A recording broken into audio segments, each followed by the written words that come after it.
Bienvenidos, queridos hermanos, a este su programa de estudios bíblicos del Ministerio de Apologética Siloé. Mi nombre es Fran Morera y con José Garzón en los controles vamos a continuar hoy el estudio del libro de Proverbios. En esta noche vamos a ver Proverbios 18. Pero como siempre nos ponemos en la presencia del Señor en el nombre del Padre, del Hijo y del Espíritu Santo. Amén. Y oramos.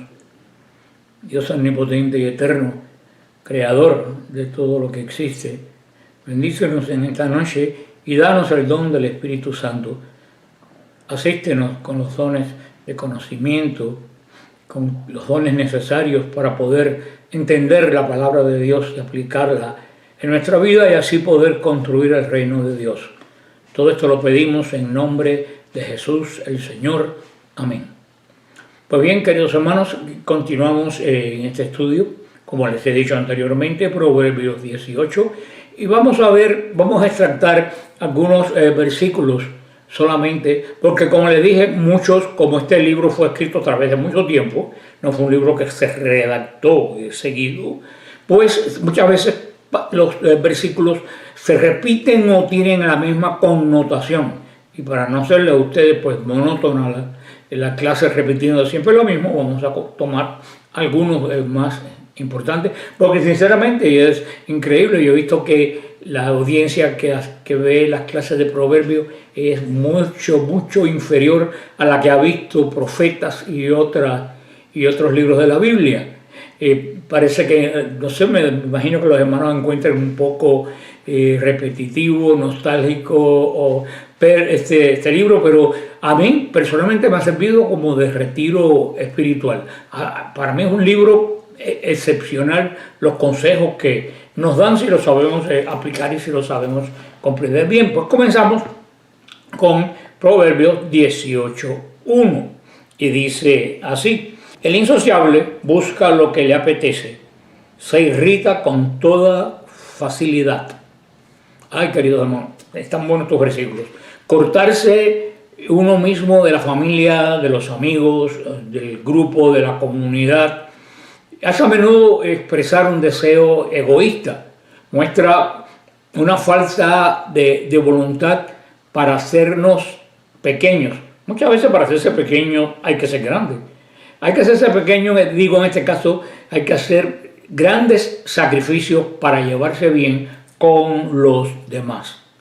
Tenemos que muchas veces bajar nuestro ego, yo tengo la razón.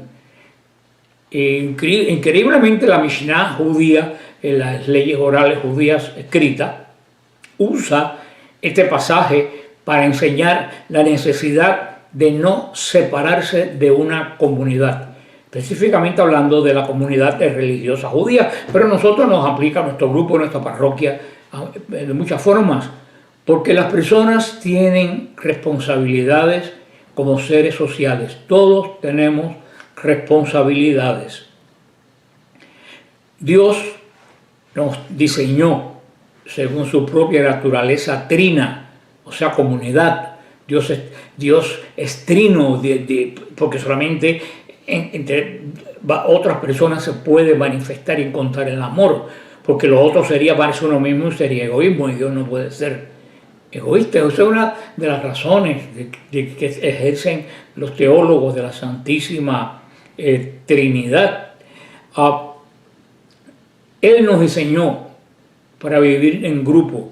El instinto que muchos tienen para aislarse, y yo me incluyo entre ellos también, no debe exagerarse, no lleva a buen juicio. Esto sucede cuando la pandemia, el grupo nuestro de la Apologética Siloé, que nos reuníamos todos los martes por más de 30 años consecutivamente, y no cachisme ni nunca, nada pudo destruir el grupo de nosotros, pues no sobrevivió a la pandemia. Y después que volvimos de la pandemia, iban 13, 14, 15 personas solamente al grupo, y decidí suspenderlo. Yo no podía mantener el alquiler del local y lo que es un grupo con tan pocos hermanos, pero yo me di cuenta de la necesidad de comunidad que tenemos. Y entonces pues quedamos que nos reunimos una vez al mes, nos reunimos los segundos martes de mes a estudiar temas de apologética. Están yendo más gente cuando es una sola vez, no tanto como antes, pero por lo menos más de 12 personas. Está yendo un grupo mucho más grande, porque yo dije que no podíamos perder el sentido de comunidad. No podíamos hacerlo todo por Zoom, no podíamos hacer todo por internet. Y así vamos a estar hasta que el Señor nos abra las puertas y nos lluevan del cielo otra vez fieles y poder regresar a todos los martes. Vamos a ver lo que dice Proverbio 2. El necio no estima la discreción, sino desvelar sus sentimientos. Es que están tan buenos estos proverbios. El hombre sabio tiene una gran satisfacción en el conocimiento, no solo en el conocimiento, en la comprensión y en la sabiduría. Esto no es así con el necio. El necio no encuentra ningún deleite en la sabiduría. Por eso dice, el necio no estima la discreción. Hermano, no hay necio discreto. Hay personas que tienen la excelencia de decir las cosas cuando no se deben. Y los necios, eso es una de las características de los necios. Lo contrario, que pudiéramos decir, eso es lo que dice la segunda parte, sino desvelar sus sentimientos. Y uno diría, bueno, desvelar sus sentimientos, pero el necio casi siempre tiene sentimientos que no van concorde con el resto del grupo. Y entonces muchas veces esos sentimientos, el necio no valora que puede causar un daño en el grupo en donde está emitiendo esa opinión. Lo que deleita al necio es expresar lo que él tiene dentro de sí. Si hace preguntas, es para mostrar cuánto él sabe y no para aprender. Se lo digo yo por experiencia. Muchas veces yo me doy cuenta de las personas que me escriben. Las personas que me escriben no tienen dudas. Muchas personas que escriben a los temas míos de Facebook lo que quieren es demostrar que ellos saben. Y muchísimas veces tengo que decirlo, hermano, hermana, lee el tema primero antes de opinar. Tú has leído el título del tema y estás opinando algo que es lo mismo que yo acabo de decir. No me refiero a nadie en específico. Cualquier similitud a alguien vivo, medio vivo, es pura coincidencia. Pero eso me sucede mucho. El necio se enfoca en sí mismo, en vez de enfocarse en Dios o enfocarse en la comunidad. Y la necedad fluye de esta prioridad equivocada. Es una prioridad equivocada y un lugar equivocado donde suelta su opinión solo para encontrar un deleite en sí mismo. Estaba leyendo que decía alguien, y le huele la cuota, es un hecho de que la mayoría de las personas soberbias y necias nunca están satisfechas en compañía, sino en mostrar su propia necedad y vida vacía. Está duro eso. Después, el verbo que va a usar en la segunda parte, el desvelar sus sentimientos, se encuentra solo en otra oportunidad de la palabra de Dios en Génesis 9:21. Vamos a ver el Proverbios 18:3. Dice Proverbios 18:3. Con el malvado viene también el desprecio y con la infamia la afrenta. El impío trae consigo el desprecio. O sea, no es que el desprecio es a él, sino el impío es una persona que ejerce el desprecio hacia los demás. O sea, él trae consigo el desprecio. Tiene actitud soberbia, una actitud superior, que se cree mejor que los demás. Y peor que todo esto, hermanos, cuando esto sucede en un ámbito espiritual. La soberbia espiritual es algo terrible, es algo terrible. Y el desprecio espiritual es algo más horrible todavía, cuando tú desprecias a otra persona porque piensas que tú estás en un nivel superior más alto que la otra persona. Y por lo contrario, los impíos, al mismo cuando traen el desprecio, traen también afrentas, insultos a aquellos que él considera deshonrosos, que son menos que lo que le pueden quitar honra a él. O sea, esta persona impía, esta persona necia, donde quiera que pasa dejando un reguero de intrigas y de problemas. Y muchas veces eso es soberbia espiritual, desprecio a los que él cree que están por debajo de él. Y eso, hermanos, daña grandemente a los grupos, sobre todo a los grupos de la iglesia. Si esa persona, yo he ido tantas veces a dar charlas por tantos lugares, me he encontrado momentos difíciles que he tenido que pedir al Señor que me retenga, porque hay personas que ponen malo, envenenan un grupo, un retiro con una actitud semejante.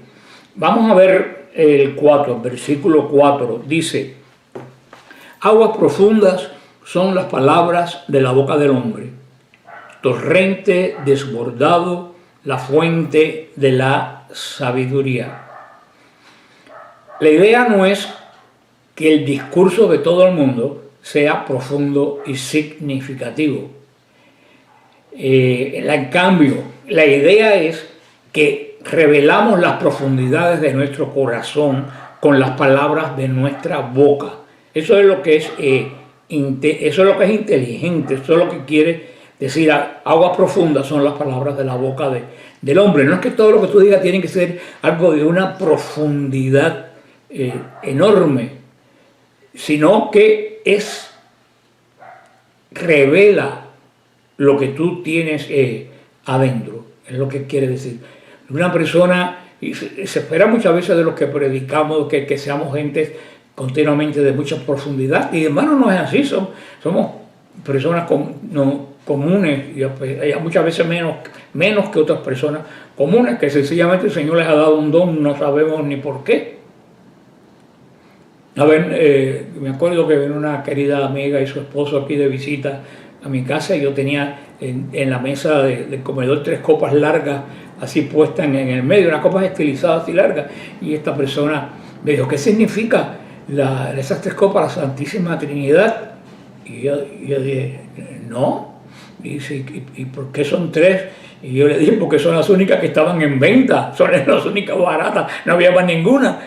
O sea, esa hermana pensaba que todo lo que yo hacía era profundo, y no es profundo. Cuando uno está hablando la palabra de Dios, claro, porque es el Espíritu el que habla por la boca, si verdaderamente tú estás dejando de utilizar por el Señor. Pero no todo tiene que ser profundo lo que uno dice. Es que con lo que uno dice, uno revela la profundidad del corazón.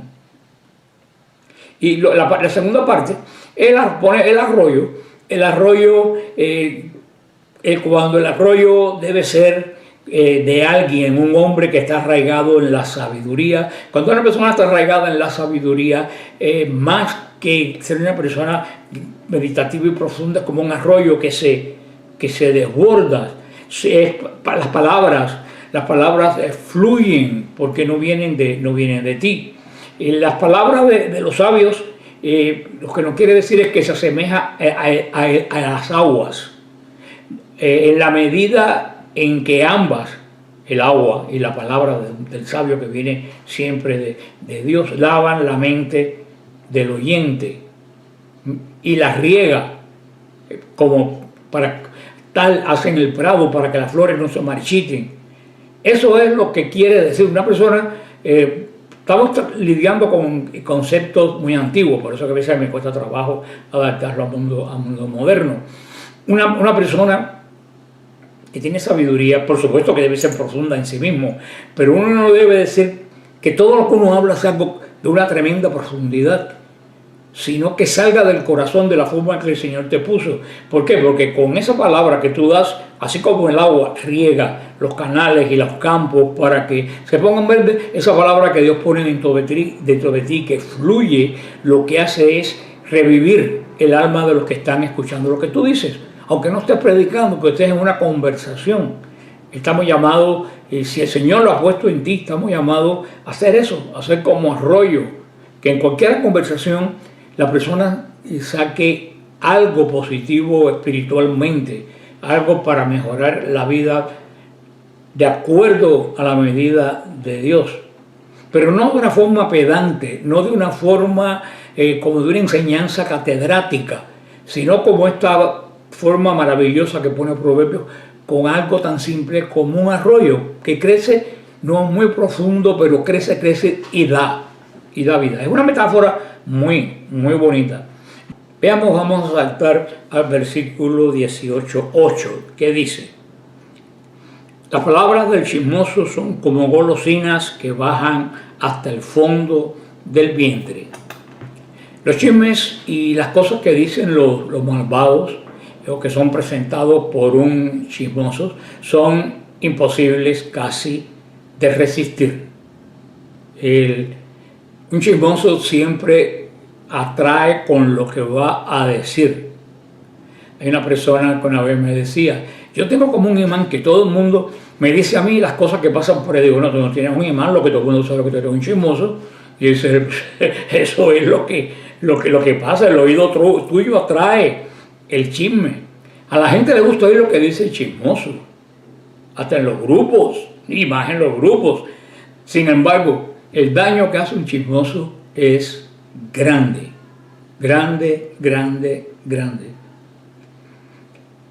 Decía un refrán: el que quita el buen nombre de un hombre lo mata con la vida y lo arruina a él y a su posteridad, siendo peor que Caín. Y el Catecismo de la Iglesia dice que muchas veces con la boca se matan más personas que con un arma de fuego. Tenemos que tener cuidado con el chisme. Tenemos que tener cuidado con las personas chismosas. Si hay algo que yo siempre cuidé mucho en el grupo, sin pensar que el grupo lo iba a acabar el COVID, no lo iba a acabar el chisme, era el chisme. Cuando yo vi a una persona fumando pleitos de chismes, y se lo digo a ustedes y los que me rodearon por años saben que es cierto, con toda tranquilidad lo llamaba o la llamaba y le decía: mi hermano, búscate otro grupo, este grupo no es para ti. Hay veces que hay que pasar las penas y decir las cosas y no dejar que un chismoso envenene un grupo, porque esta gente hace mucho daño. A diferencia del discurso que hablamos ahorita, insolente del necio, que se gusta decir cosas pomposas, todo eso, es que el que se lastima es él. El necio se lastima a él, porque cuando dice esas cosas ridículas, pomposas, que nadie se las cree, eres el que está haciendo el daño. Pero el chismoso sí hace daño real a otro ser humano, destruye la relación de los demás. Las palabras de un chismoso en un momento de descuido puede causar, querido hermano, daño, y los causa, puede no causar daños irreparables. Cuando recibimos también nosotros la palabra de un chismoso, normalmente también tiene efecto en nosotros. Las palabras descienden dentro de nosotros y a menudo cambia la perspectiva de lo que estamos pensando o cómo nos sentimos acerca de una persona. Sea cierto lo que diga el chismoso o no, siempre es raro, afecta tu relación con otro, por lo menos siembra la duda. El Señor ha dado palabras fuertes con respecto a la confirmación de un testimonio. Eso lo vemos en Deuteronomio 19:15, en 2 Corintios 13:1 y en 1 Timoteo 5:19. Hermano, el chisme es como una golosina sabrosa. A la vez que la empiezas a comer, no puedes parar. Jeremías establece el mejor modelo. Jeremías no comió chisme. Jeremías se comió la palabra de Dios y dice que fue deleitosa a él. Jeremías 15, 16. No coma chisme, coma palabra de Dios. Vamos a ver el versículo 18, 9. Dice: el negligente en su trabajo es hermano del corrupto o del disipador. Hay momentos de entretenimiento o de ocio donde quizás la pereza puede ser perdonable, no todo es trabajar. Hay momentos que uno, inclusive en el trabajo, tiene que expandirse en un chiste, en una conversación, algo que muchas veces te hace bien porque te distrae de la tensión diaria. Pero nunca, sea en el trabajo tuyo diario de tu vida, en el trabajo de Dios, no hay excusa para la negligencia y menos para la pereza. Como señaló Proverbios 15, 19, cuando nosotros lo estudiamos. En este Proverbios 15, 19 dice que la pereza es un robo, porque el perezoso vive del trabajo de los demás. Que la pereza es egoísmo, porque la pereza vive para sí mismo y se conforta a sí misma. Que la pereza es un descuido del deber, que la pereza nos lleva a hacer lo que deberíamos hacer y es nuestra responsabilidad. Ahora nos ponen, como siempre, la otra parte del proverbio, donde nos dice que es el hermano del disipador o del que todo lo pierde. A menudo pensamos que la pereza como un pecado bastante inocente. Un poquito vago. No lo es. La persona negligente es un asociado cercano, por eso dice hermano, de quien causa destrucción, de quien disipa algo. Significa que en la vida no puede haber neutralidad, querido hermano. Todo hombre, y nosotros los cristianos principalmente, vivimos en medio de un conflicto entre el bien y el mal.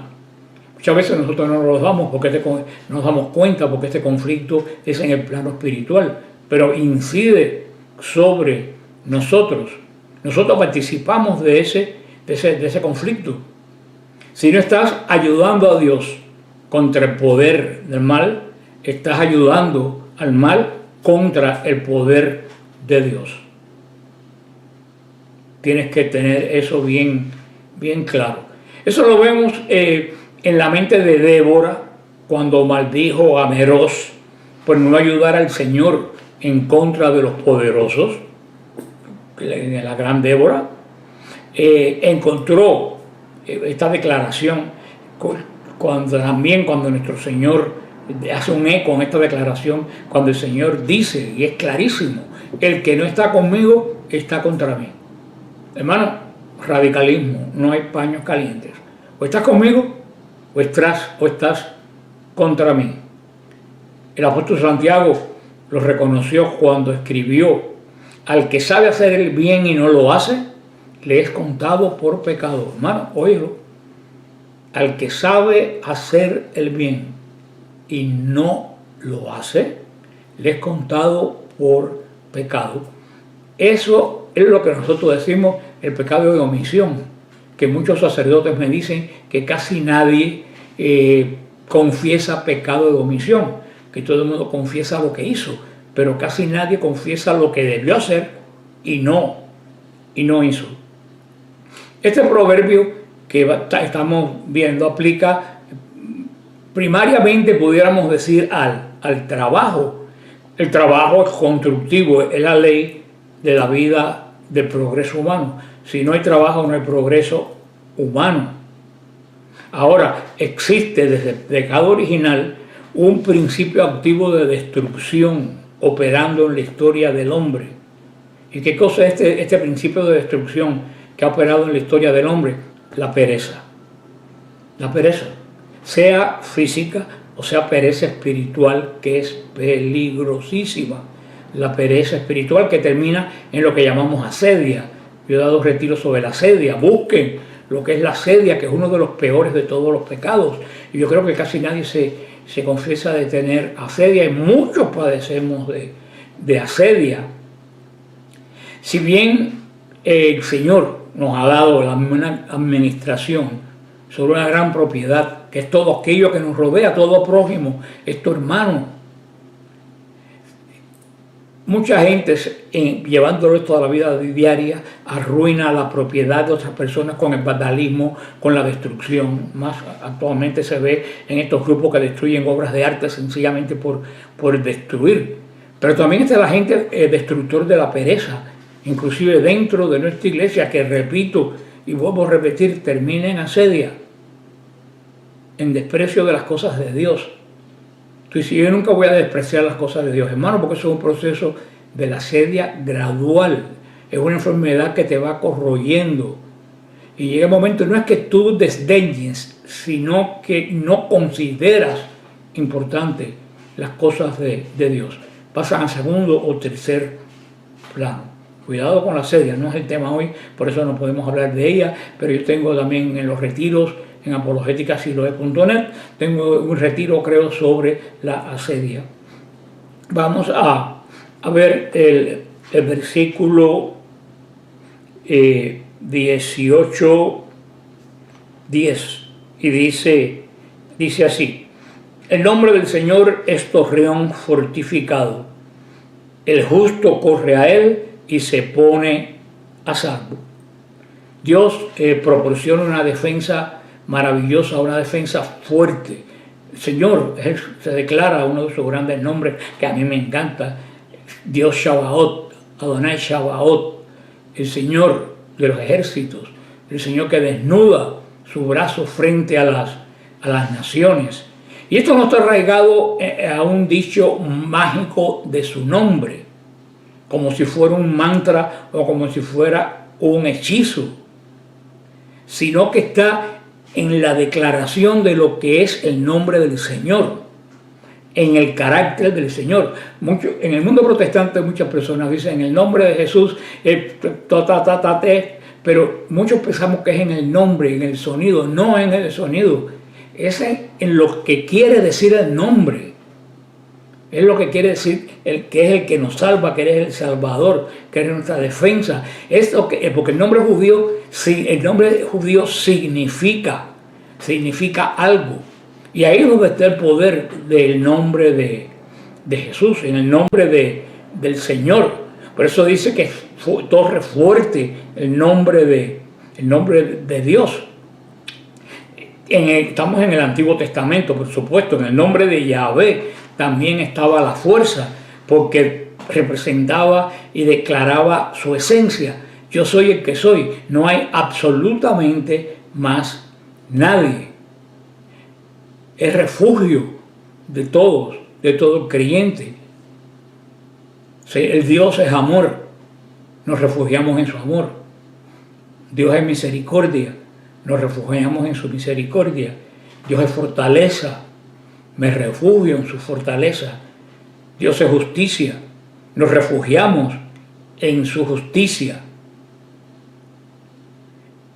Tenemos que tener eso bien claro en nuestra mente, que no es el sonido de la palabra, es lo que significa la palabra, donde está el poder del nombre de Yahweh o de Jesús, ante el cual se dobla toda rodilla, porque nos recuerda el Salvador, a que derrotó al enemigo del hombre por toda la eternidad. Vamos a ver Proverbios 11, dice así: la fortuna del rico es su plaza fuerte, se imagina que es muralla inaccesible. En contraste, como lo hemos visto, con los justos, que encuentran su torre fuerte en el Señor, en el carácter del Señor, en las condiciones del Señor, el hombre rico, aquí usado en el sentido del hombre no que tiene dinero, sino que solo confía en lo que tiene, encuentra refugio en lo que tiene. Un hombre que confía en su propia riqueza, hermano, no tiene refugio cuando fracasa. Créemelo. Y eso lo vimos cuando la gran crisis que hubo mundial en Wall Street y en otros lugares, creo que en 1927 o 1930. Lo vimos también en el derrumbe inmobiliario que hubo finales del siglo XX. Lo vimos en Miami cuando volaron los negocios de muchas personas. ¿Cuántos suicidios hubieron? ¿Cuántos suicidios hubieron? Porque había personas que su refugio era lo que tenían. Y cuando aquello se derrumbó se quedaron sin nada donde encontrar, pasar este huracán. Por eso tanto del hombre rico como del pobre, nuestro refugio tiene que ser el Señor, que como dice el Salmo, nos pone en la roca fuerte cuando todo tiembla. A mí me encanta ese Salmo. El hombre rico ve la riqueza tan segura como un muro alrededor de una ciudad, como una muralla que ningún enemigo puede entrar. El hermano, sin embargo, esto es solo en su propia estima. Él estima esto. La riqueza ofrece una medida de protección. Eso nadie lo duda. Pero el peligro de la riqueza es precisamente que le da al que lo posee la ilusión de una mayor seguridad de lo que ella proporciona. Y eso tenemos que tenerlo en cuenta. Mira aquí cómo nos sirve hasta para los inversionistas y todo el libro de los Proverbios. Proverbios 12, donde dice: antes de la ruina se engríe el corazón humano, pero antes de la gloria, la humillación.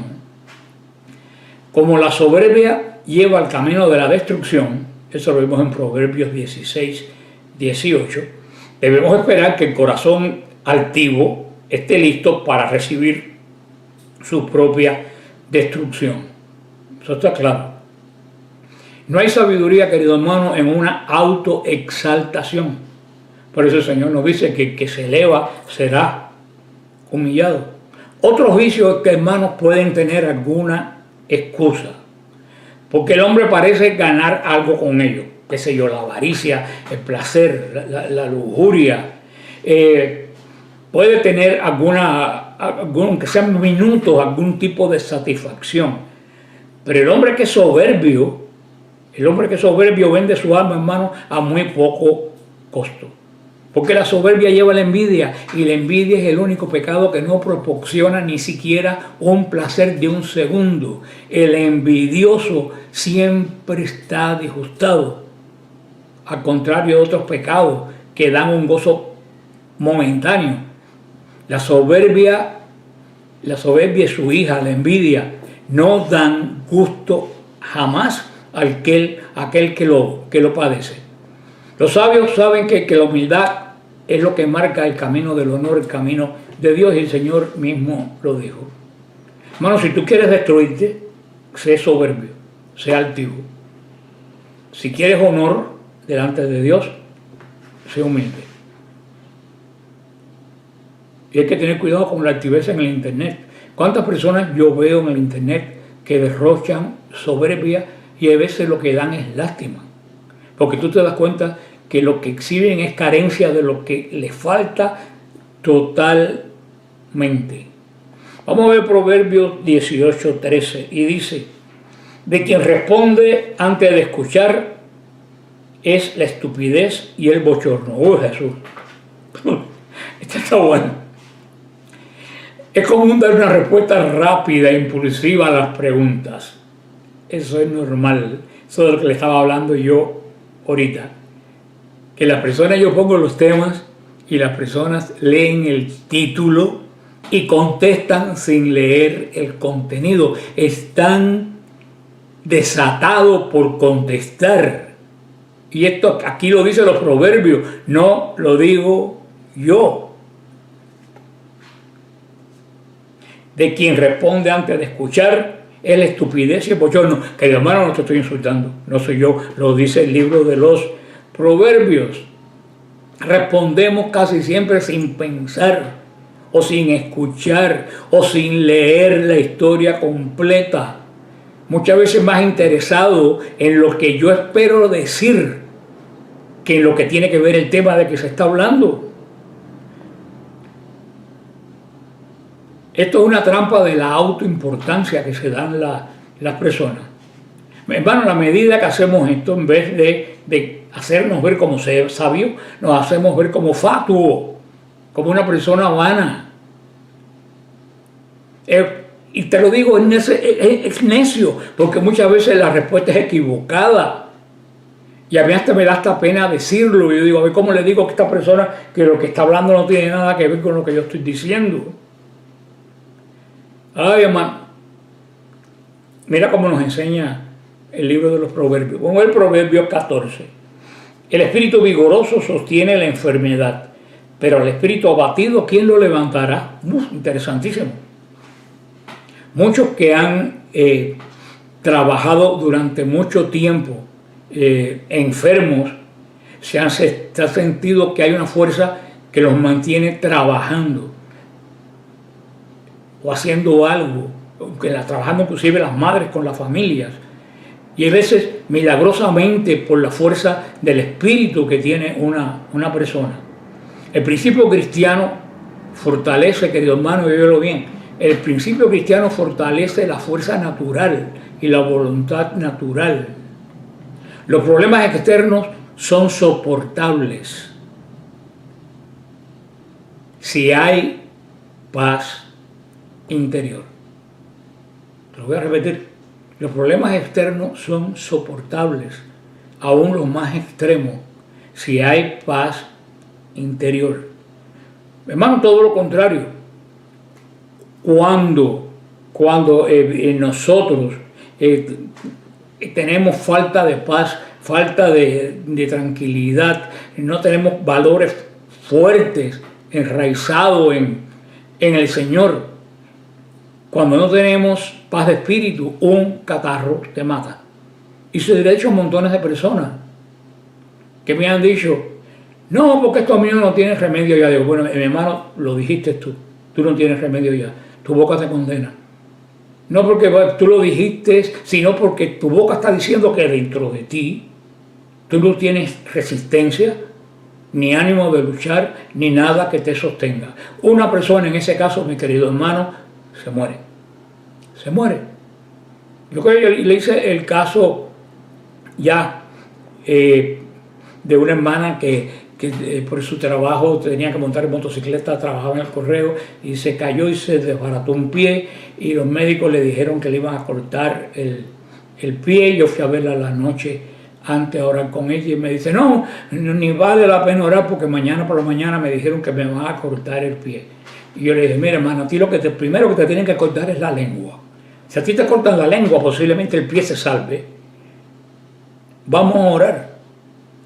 Y repite conmigo, yo sé que el Señor tiene poder para sanarme el pie. Hermano, ahí está la hermana, que no digo su nombre, pero lo más seguro que está yendo el programa. Ya no vive en Miami, vive en otro lado, pero han pasado como 20 años de eso. Y esta hermana sigue con su pie porque al otro día me llamó que no se lo habían cortado. Pero somos muchas veces nosotros, queridos hermanos, cuando no hay... Es que hasta eso, hoy en día le llaman enfermedades también psicosomáticas, que son enfermedades del ánimo, que te debilitan tu organismo, el sistema de defensa. Y lo que muchas personas no saben, que la confesión sana este tipo de enfermedad. Por eso la confesión está entre los pecados, está entre los sacramentos de sanación en el catecismo de la iglesia. La confesión está entre los sacramentos de sanación, porque hay pecados internos que nos debilitan el ánimo, que cuando son perdonados te sanan internamente. Y eso es lo que te va a dar la fuerza para poder vencer una enfermedad, sobre todo las enfermedades mentales y las enfermedades espirituales. Es interesante cuántas cosas el Señor nos tiene guardado y nosotros no sabemos, no porque no nos los dicen, sino porque muchas veces no oímos la palabra de Dios porque pensamos que es aburrida. Vamos a ver el versículo el 18. La suerte pone fin a los litigios y decide entre los poderosos. Cuando hay un argumento, cuando hay una disputa, apelar a una autoridad externa para resolver el asunto, que es lo que casi siempre se hace. Un árbitro, tanto en el trabajo como en lo civil, la ley, pues hace que cesen las disputas. En este caso, esta autoridad externa es el que reparte la suerte, es el que decide si esta parte tiene razón o si esta parte tiene razón. Querido hermano, pero este principio puede aplicarse a otro tipo de autoridad, sobre todo en la autoridad espiritual. En Israel este versículo era más poderoso por el tipo de ley que se llevaba, pero en nuestro mundo podemos llevarlo a la palabra de Dios y a los líderes espirituales que nos guían en la iglesia. ¿Cuántas veces personas me escriben con problemas y yo le digo, hermano, problemas matrimoniales y otras cosas delicadas? Digo, yo desde aquí sería negligente si yo te estoy dando un consejo. Ve a un sacerdote, pide una cita con un sacerdote. No lo veas después de misa o se lo digas en confesión cuando no es un caso de confesión. Haz una cita, busca que te dé un tiempo. No hables con otra persona que no sea un diácono o un sacerdote o alguien que sea designado por la autoridad de la iglesia. No busques otra opinión, pero plantea ese caso a la autoridad de la iglesia, uno, los dos, tres, cuatro, lo que sean, y apelen. Ahora también tenemos que orar para que la autoridad de nuestra iglesia, nuestros sacerdotes, nuestros diáconos, las personas que dirigen ministerio, ante todo tengan la habilidad de estar abiertos a las personas que vienen a ellos.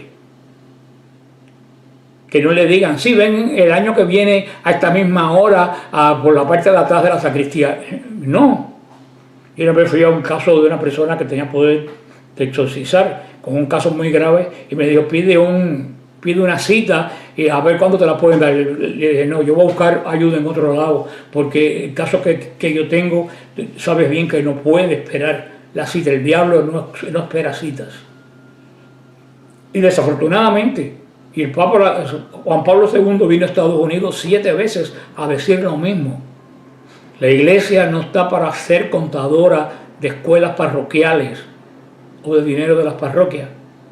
Le exijo a los párrocos y a los obispos, pásenle eso a los diáconos, a los laicos, que los pastores se dediquen a pastorear al pueblo de Dios, a confesar en todo momento, a dar ayuda espiritual, a dar consejería espiritual, dirección espiritual, que es lo que antes del concilio se usaba. La dirección espiritual cuando yo era muchacho era esencial, porque hasta los 70 y 70 y algo todavía la dirección espiritual era esencial. Hoy en día no encuentras a nadie a quien mandar para que le den una dirección espiritual. Este versículo 18 nos llama a pensar sobre eso. Ahora versículo 19, que dice, un hermano ayudado por su hermano es plaza fuerte y alta, fuerte como muralla real. Hay un precio a pagar, querido hermano, cuando se ofende a un hermano. Para que vuelva la amistad y la cooperación es muy difícil. Muchas veces, mi querido hermano, hermana, más difícil de lo que tú piensas. Una amistad, la confianza como el amor, cuando se rompe, se puede componer, pero nunca queda igual. ¿Cuál es lo opuesto a esto que estamos hablando? Vamos a ver el versículo 21, que es muy importante. Dice el versículo 21, muerte y vida están en el poder de la lengua. Quienes la cuidan comerán de su fruto. Queridos hermanos, como les dije, todos estos proverbios son de infinita ayuda para nuestra vida diaria y espiritual. Y de esto no hay ni mucho que decir, porque hasta el apóstol Santiago lo dijo. El apóstol Santiago dijo que el órgano más sucio del cuerpo es la lengua, porque con la lengua destruimos, con la lengua matamos, con la lengua infamamos. Así lo hemos dicho anteriormente en este mismo capítulo 18. La lengua tiene un poder tremendo, tanto para proclamar la palabra de Dios, tanto para convencer al bien, tanto para aconsejar,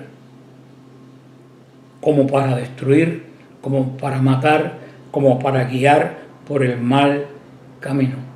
Ahora fíjate lo que dice en lo siguiente: quienes la cuidan comen de sus frutos. Hermanos, si tú cuidas tu lengua y das fruto de bien, tú vas a comer el fruto del bien que el Señor te da. Pero si tú mal usas la lengua, querido hermano, tú comerás del fruto del mal, tal como lo comieron nuestros primeros padres. Por eso se puede decir que la lengua es uno de los órganos del cuerpo, contrariamente a lo que otras personas piensan, que más te puede llevar a la condenación. Tenemos que tener la lengua siempre vigilada, porque es un músculo que siempre está lista para saltar. Y no muchas veces para alabar a Dios, sino para destruir. Esto ya suena un poco como que apostólico este versículo. Vamos a ver el último versículo, que es el 24. Dice: hay prójimos que se destrozan, pero hay amigos más unidos que hermanos. Esto lo vemos en la vida diaria. Hay veces que tenemos hermanos en la fe, amistades que hemos hecho, que hemos adquirido en la vida, que son más fieles y más valiosas que la propia familia. Porque yo siempre digo que la familia nos cae como un paquete, no tenemos opción. La familia es la familia y ahí está. Y somos parte de ella. Y queramos o no, hay lazos que se crean. Pero la amistad la escoge uno quien la escoge, porque tiene afinidad, y eso crea otro tipo de vínculo.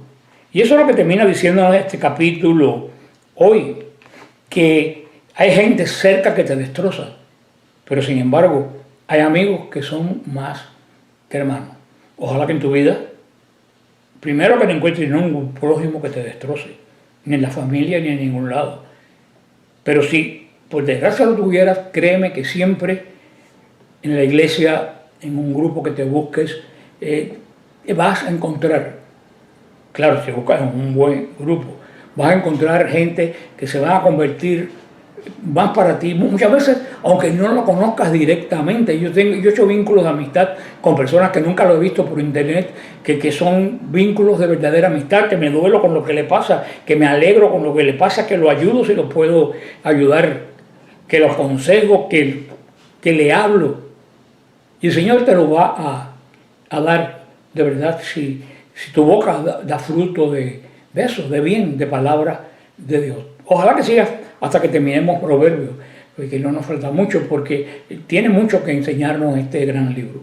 Solamente me queda decirte, como siempre, que el Señor te bendiga y te guarde, te mantenga sobre las rocas de Pedro, porque aquí está la promesa de que las puertas del infierno no prevalecerán.